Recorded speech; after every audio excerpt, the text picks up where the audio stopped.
Why did the United States attack Libya, Iraq, Afghanistan, and Yemen? Why are U.S. operatives helping to destabilize Syria? And why is the United States government so intent on taking down Iran, in spite of the fact that Iran has not attacked any country since 1798? And what's next? What are we headed for? When you look at the current trajectory that we're on, it doesn't make any sense at all if you evaluate it based on what we're taught in school. And it doesn't make any sense if you base your worldview on the propaganda that the mainstream media tries to pass off as news. But it makes perfect sense once you know the real motives of the powers that be. In order to understand those motives, we first have to take a look at history. In 1945, the Bretton Woods Agreement established the dollar as the world reserve currency, which meant that international commodities were priced in dollars. The agreement, which gave the United States a distinct financial advantage, was made under the condition that those dollars would remain redeemable for gold at a consistent rate of $35 per ounce. The United States promised not to print very much money, but this was on the honor system, because the Federal Reserve refused to allow any audits or supervision of its printing presses. In the years leading up to 1970, expenditures in the Vietnam War made it clear to many countries that the U.S. was printing far more money than it had in gold. And in response, they began to ask for their gold back. This, of course, set off a rapid decline in the value of the dollar. The situation climaxed in 1971 when France attempted to withdraw its gold and Nixon refused.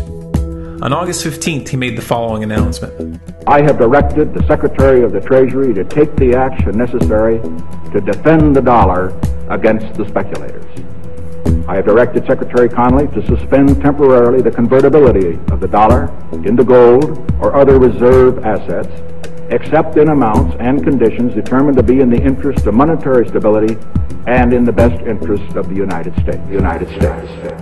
This was obviously not a temporary suspension, as he claimed, but rather a permanent default. And for the rest of the world who had entrusted the United States with their gold, it was outright theft. In 1973, President Nixon asked King Faisal of Saudi Arabia to accept only US dollars as payment for oil and to invest any excess profits in US Treasury bonds, notes, and bills. In return, Nixon offered military protection for Saudi oil fields.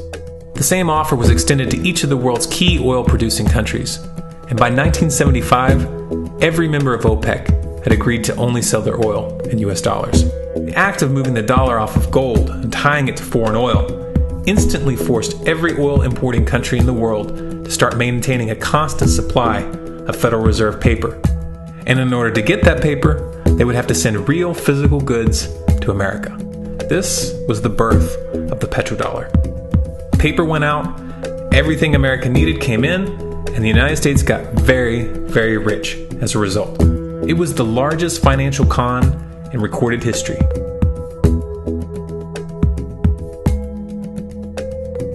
The arms race of the Cold War was a game of poker.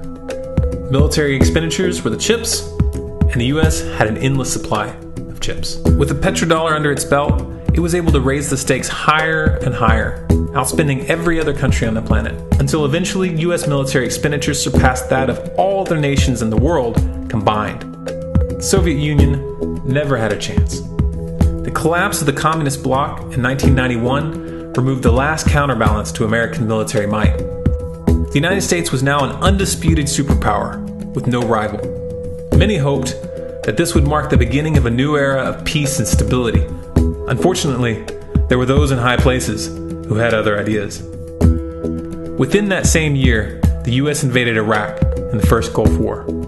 And after crushing the Iraqi military and destroying their infrastructure, including water purification plants and hospitals, crippling sanctions were imposed which prevented that infrastructure from being rebuilt. These sanctions, which were initiated by Bush Sr. and sustained throughout the entire Clinton administration, lasted for over a decade and were estimated to have killed over 500,000 children. The Clinton administration was fully aware of these figures. We have heard that 500,000 children have died. I mean, that's more children than died in Hiroshima. And you know, is the price worth it? I think this is a very hard choice, but we think the price is worth it. Miss Albright, what exactly was it that was worth killing 500,000 kids for? In November of 2000, Iraq began selling its oil exclusively in euros. This was a direct attack on the dollar and on U.S. financial dominance, and it wasn't going to be tolerated. In response, the U.S. government, with the assistance of the mainstream media, began to build up a massive propaganda campaign claiming that Iraq had weapons of mass destruction and was planning to use them. In 2003, the U.S. invaded, and once they had control of the country, oil sales were immediately switched back to dollars. This is particularly notable due to the fact that switching back to the dollar meant a 15 to 20% loss in revenue due to the euro's higher value. It doesn't make any sense at all unless you take the petrodollar into account. So I came back to see him a few weeks later, and by that time we were bombing in Afghanistan. I said, "Are we still going to war with Iraq?" And he said, "Oh, it's worse than that." He reached over on his desk, he picked up a piece of paper, he said, I just got this down from upstairs, meaning the Secretary of Defense's office today, and he said, "This is a memo that describes how we're going to take out 7 countries in 5 years, starting with Iraq and then Syria, Lebanon, Libya, Somalia, Sudan, and finishing off Iran. Let's take a look at the events of the past decade and see if you see a pattern. In Libya, Gaddafi was in the process of organizing a bloc of African countries to create a gold-based currency called the dinar, which they intended to use to replace the dollar in that region. US and NATO forces helped destabilize and topple the Libyan government in 2011, and after taking control of the region, US armed rebels executed Gaddafi in cold blood and immediately set up the Libyan central bank. Iran has been actively campaigning to pull oil sales off of the dollar for some time now, and it has recently secured agreements to begin trading its oil in exchange for gold. In response, the US government, with mainstream media assistance, has been attempting to build international support for military strikes on the pretext of preventing Iran from building a nuclear weapon.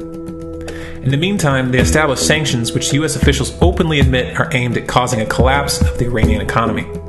Syria is Iran's closest ally, and they are bound by mutual defense agreements.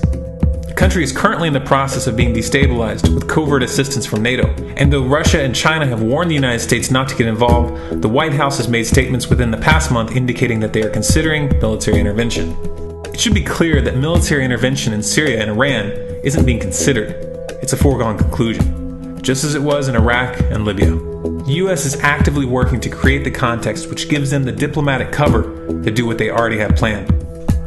The motive for these invasions and covert actions becomes clear when we look at them in their full context and connect the dots. Those who control the United States understand that even if a few countries begin to sell their oil in another currency, it will set off a chain reaction and the dollar will collapse. They understand that there is absolutely nothing else holding up the value of the dollar at this point, and so does the rest of the world. But rather than accepting the fact that the dollar is nearing the end of its lifespan, the powers that be have made a calculated gambit. They have decided to use the brute force of the US military to crush each and every resistant state in the Middle East and Africa.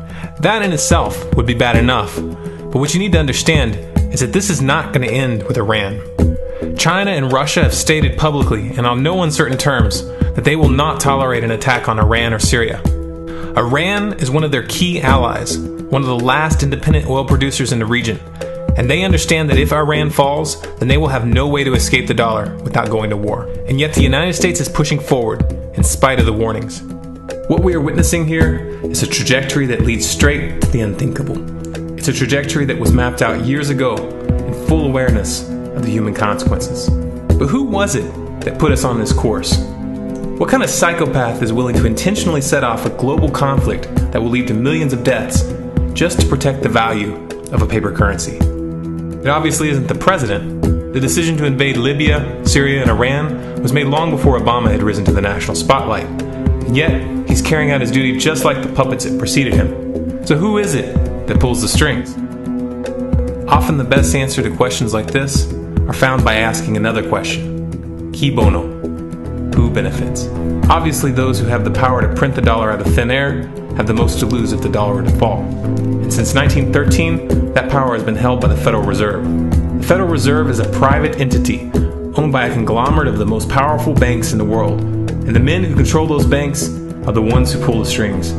To them, this is just a game. Your life and the lives of those you love are just pawns on their chessboard. And like a spoiled 4-year-old who tips the board onto the floor when they start to lose, the powers that be are willing to start World War III to keep control of the global financial system.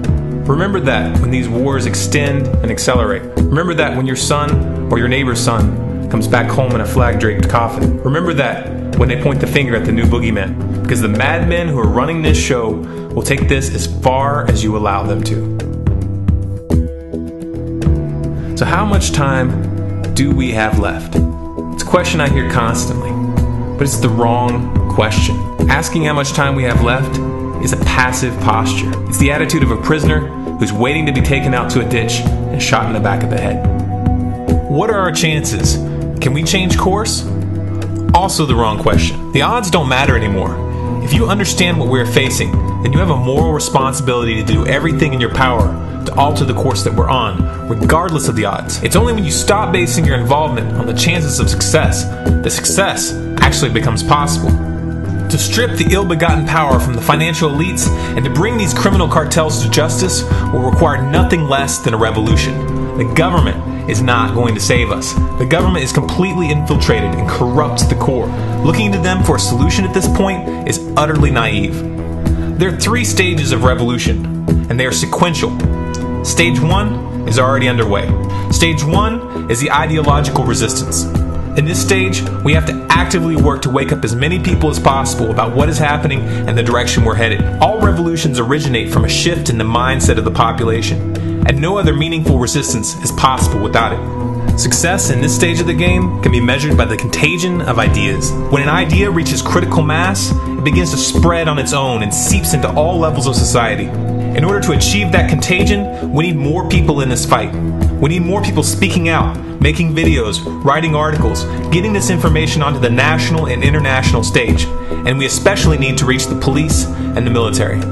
Stage 2 is civil disobedience, also known as nonviolent resistance. In this stage, you put your money where your mouth is, or more accurately, you withhold your money and your obedience from the government, and you do everything in your power to bring the gears of the state to a halt. Practiced in mass, this method alone is often enough to bring a regime to its knees. However, if you fail at this stage, Stage 3 is inevitable. Stage 3 is direct physical resistance. Direct physical resistance is the last resort, and it should be avoided and delayed as long as possible. And it should only be invoked after all other options have been thoroughly exhausted. There are those who talk tough and claim that they will resist when the time comes. But what those people fail to realize is that if you are inactive during the first 2 stages and save your efforts for the last resistance, then you will fail. When the Nazis were moving door to door, dragging people out of their homes in Germany, that was the time to fight back physically. But due to the lack of ideological resistance and civil disobedience leading up to that moment, even an armed uprising would have likely failed at that point.